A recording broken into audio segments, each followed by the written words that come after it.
The 17 News at Sunrise podcast is brought to you by Clinica Sierra Vista.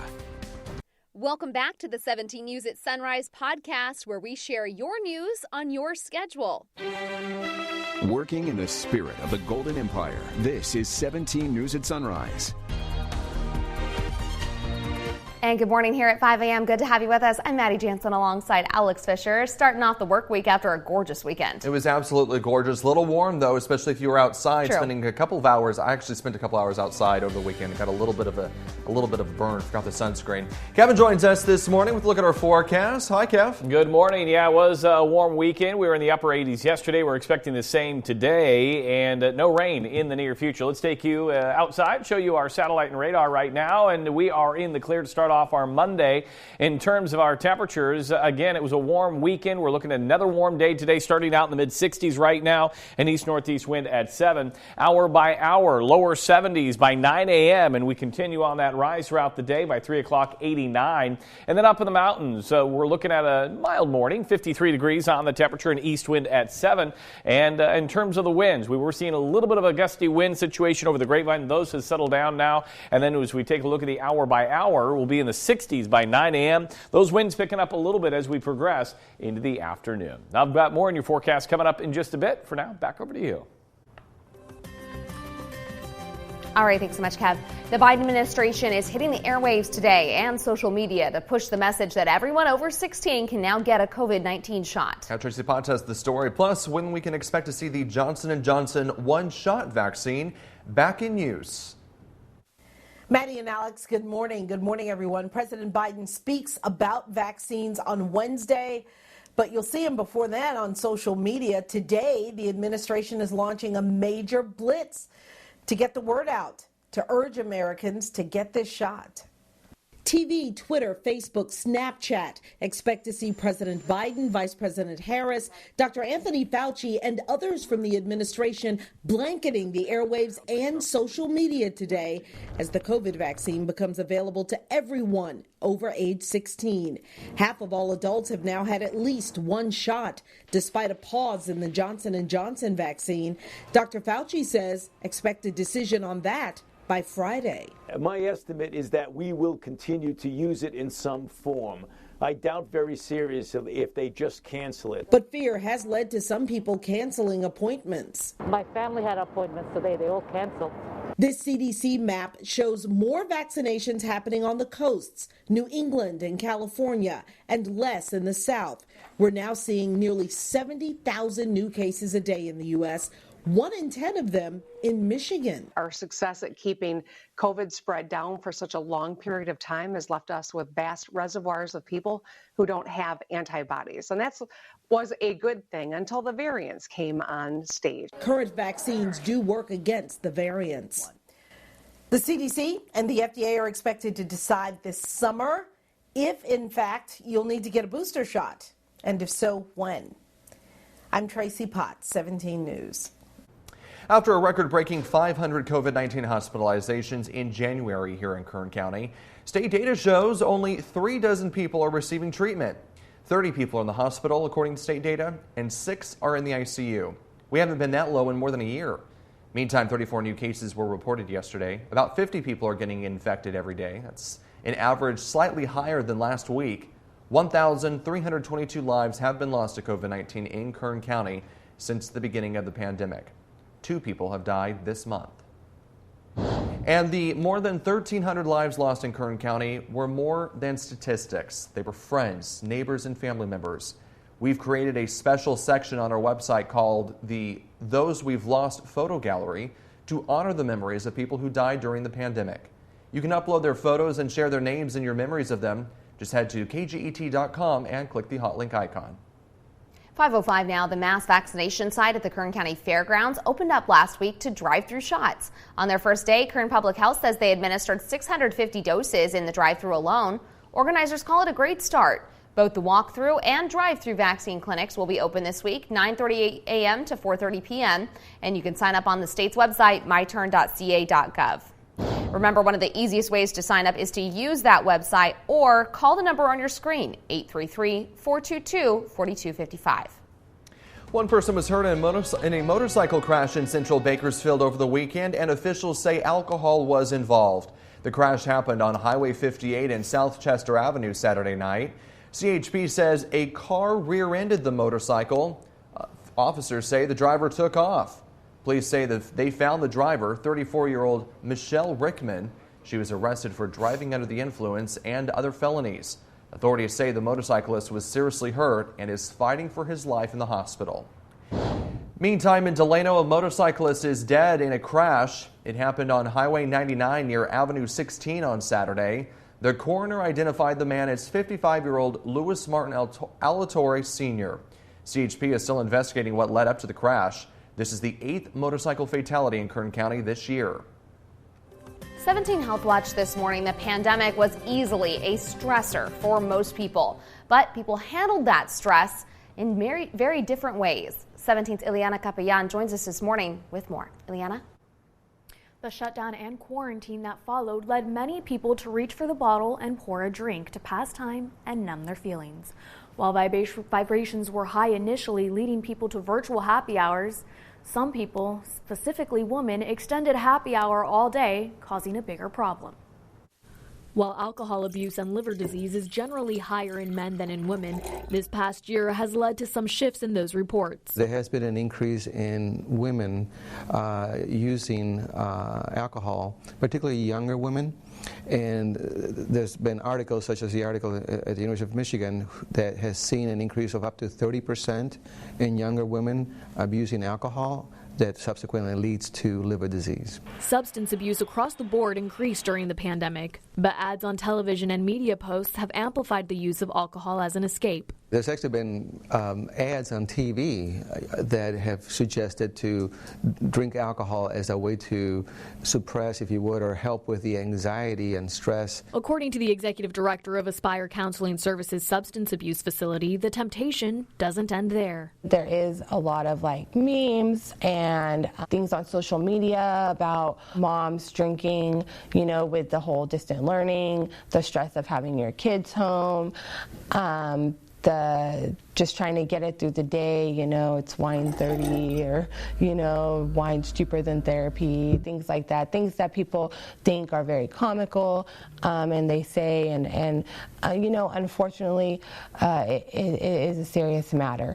Kaysen says last March, alcohol sales increased by 54% in comparison to 2019 sales, and online sales increased by 262%. Heavy drinking among women increased by 41% since the start of COVID-19. The recommended amount of alcohol women should have per day is 5 ounces. For men, it's double that. The reason I believe we haven't seen an increase of women in treatment, there's a few reasons. One, it's less socially acceptable for women to drink heavily. Women are seen as the caretakers, getting the kids off to school, making dinner, getting the kids in bed, taking care of their significant other. So because of that, they are more likely to be secretive about their drinking. And because they're more secretive about their drinking, then they're less likely to get help for their drinking because nobody really knows that there's a problem. The problem is that once you're done with the alcohol and you come back to normal, the problems are still there. So it doesn't really solve any problems, but people think of it as a way to escape for a while. Aspire Counseling Services says last March, alcohol sales rose by 54%. Since then, they've lost 15 clients to overdose and alcohol-related use.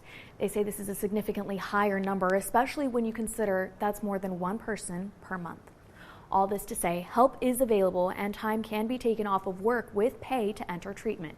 If you or someone you know needs help with addiction and substance abuse, help is available in the community through churches, Alcoholics Anonymous, Narcotics Anonymous, and more.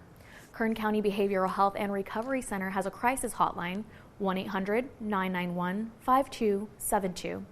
The Substance Use Division Access Line is 1-866-26-4898.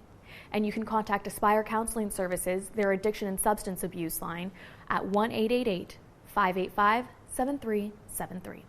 In studio, Ileana Capellan, 17 News. Clínica Sierra Vista is now offering rapid COVID-19 testing and COVID-19 vaccinations. Call 833-278-4584 to make your appointment. But don't delay. Clínica Sierra Vista, putting patients first. Welcome back. Your time now is 5:14. Man-made lakes that millions of people in the American West depend on for water are projected to shrink to historic lows in the coming months, and that could trigger the federal government's first ever official water shortage declaration and force cuts in Arizona and Nevada. Experts blame climate change, saying it means less snowpack flowing into rivers and hotter temperatures causing more river water to evaporate. The forecast also projects Lake Mead will drop to a point that, in the past, federal experts said could threaten the generation of electricity at Hoover Dam, which supplies power to millions of people in Arizona, California, and Nevada.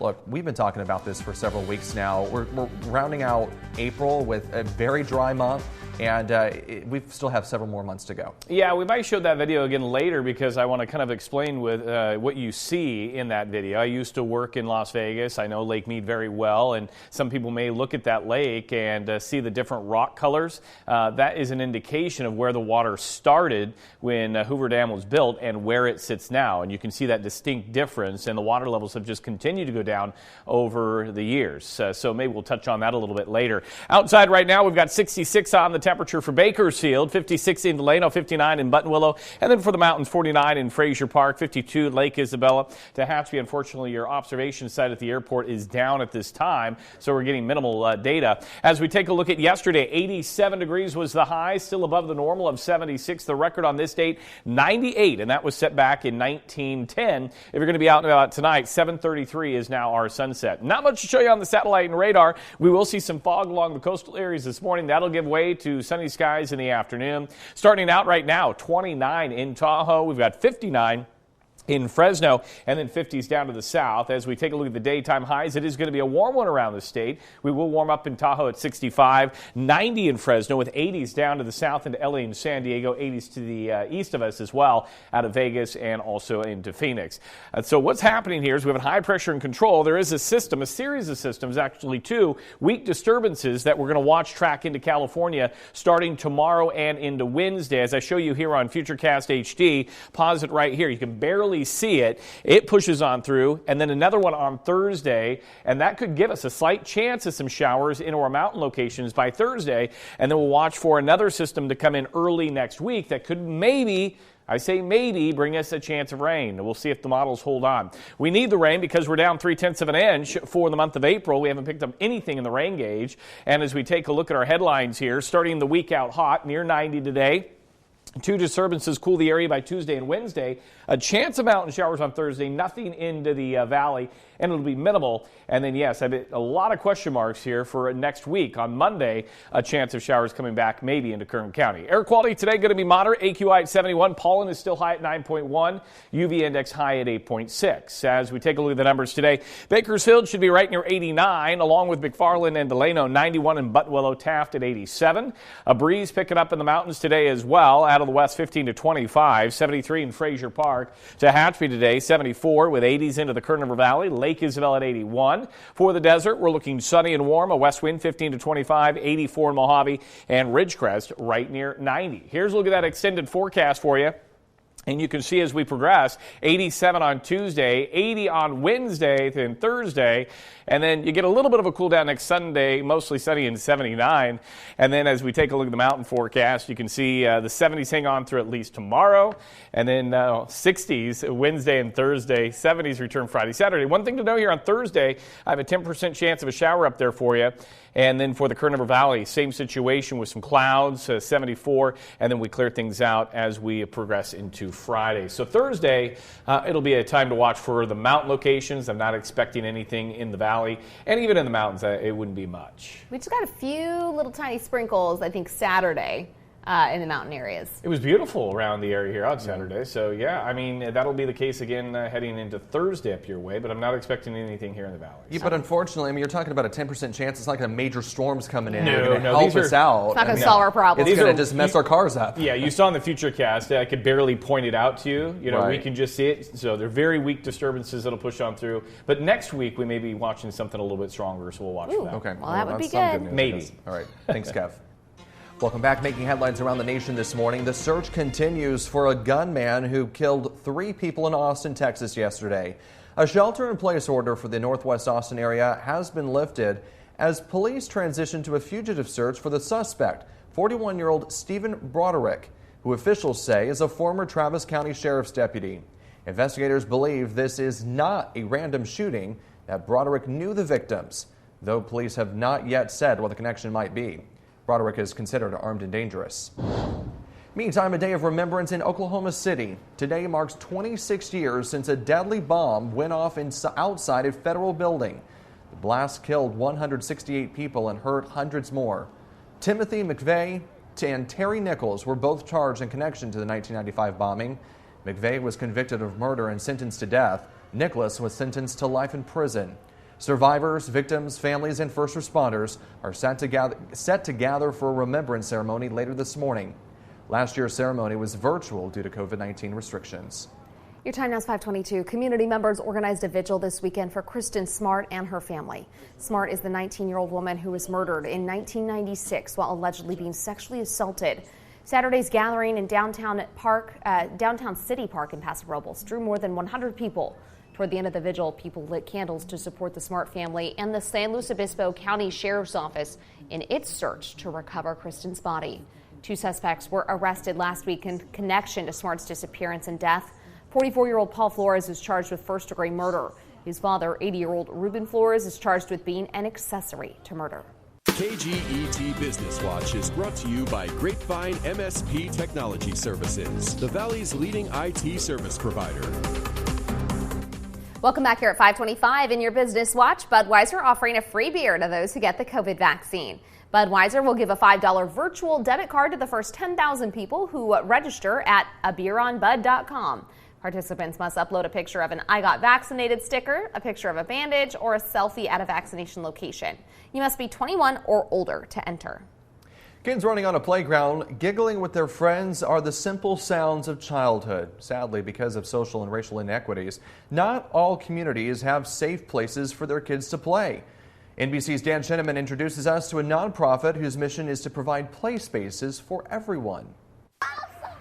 A childhood rite of passage, monkey bars, swings, and climbing to a heart's content. But not every child has a place to play. There's a lot of our schools in this country that do not have playgrounds. Lisa Ratliff is the CEO of the national nonprofit Kaboom, whose mission is to create safe play spaces. You know, we learn through play. We learn on the playground to take risks, to foster friendships, to fall down, to get back up. Over the last 25 years, Kaboom, along with 11 million volunteers, have designed and built over 17,000 play spaces that range from traditional playgrounds to adventure courses. We work mostly where the need is greatest, which is predominantly in Black, Brown, Indigenous communities. Kaboom works directly with the kids and community leaders to ensure the space they are creating is what they actually need. Communities know their place better than anybody else. Ratliff says the pandemic has increased the need for these types of spaces. Their childhood has been disrupted. They've been at home. They haven't been at school. They haven't been going to the playground. The nonprofit believes it only takes a single spark to encourage a child, and they want to be that spark. What we do over the next 5 years, we've got to be able to do what we did over the past 25 years to affect this generation of kids. A generation of kids who can learn and thrive while enjoying a ritual of childhood. Dan Shinneman, NBC News. Working in the spirit of the Golden Empire, this is 17 News at Sunrise. The 17 News at Sunrise podcast is a production of KGET and Nexstar Media Group. For more on all of the headlines in today's show, head to kget.com.